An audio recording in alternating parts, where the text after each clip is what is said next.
The difference between self-doubt and self-belief. These are not clinical definitions. I didn't use Wikipedia or pull out the Webster Dictionary. These are A.J. Vaden definitions. Self-doubt is the inability to believe in yourself.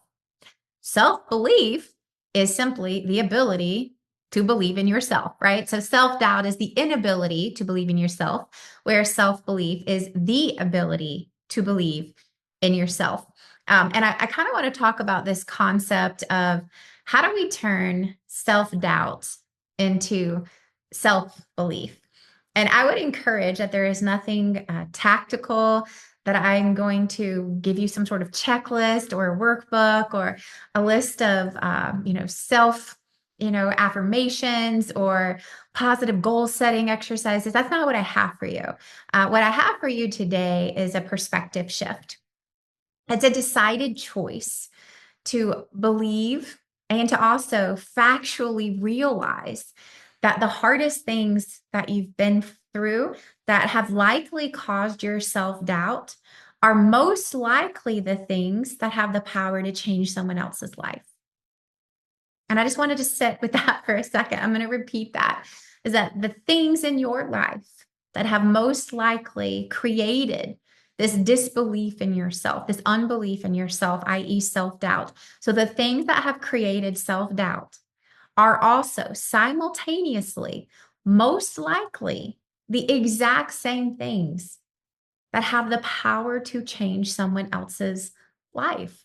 You see, the challenge with self-doubt is it gets you believing that the insecurities that we have, whether it's through traumatic experiences or words spoken over us or words spoken to us or failures, those things force us to believe that somehow we're not worthy of doing something bigger and better because we've had this failure.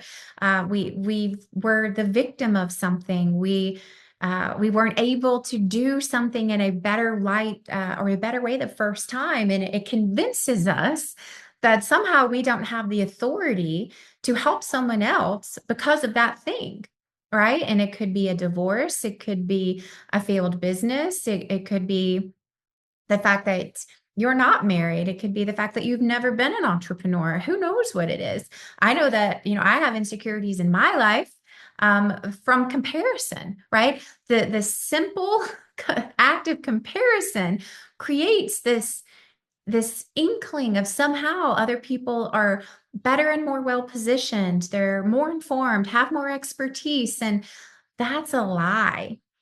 It's a lie because the things that have seemingly failed in my life are also the things that I am best and most well positioned to speak on, to coach people through, to go, I completely understand where you are. I have been there before, and this is how I overcame it. This is how I got out of it. The things that have the potential to create self-doubt are the exact same things that have the power to speak life into other people. And if we're focused on our insecurities, it's an act of just self-reflection, and not in a good way. It's an act of selfishness, of self-centeredness to go, well, I'm only worried about me, how I will look, my ability to do this, instead of going, I don't care how I have to do this. I know that what I went through, there are other people out there going through the same thing. They just need someone who can relate to them, who is on the other side of it. You don't have to be well spoken. You don't have to have great frameworks or formulas to actually have the power to help someone else change their life. That is self-belief, is believing in your own ability to help someone else. And when we let self-doubt creep in, what it really ultimately does is it puts us into hiding.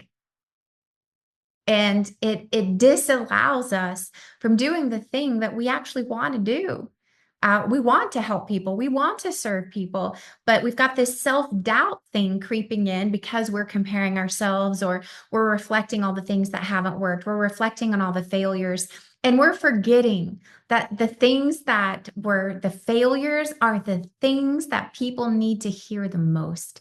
Nobody wants to hear about all of your wins and your victories and successes.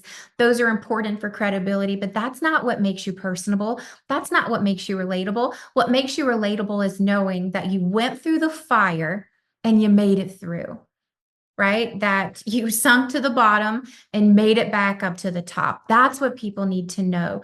They need to know that you know what it's like to have been at the depths of the sea and you know how to swim back to shore. Right? That is the special and unique part about overcoming self-doubt, which is realizing the things that you're the most insecure about are the things that have the power to speak life into other people if we just bring them to light. But if we allow them to remain in this area of self-doubt, i.e., hiding, then it literally creates this curtain, this impossibility of our ability to help impact other people.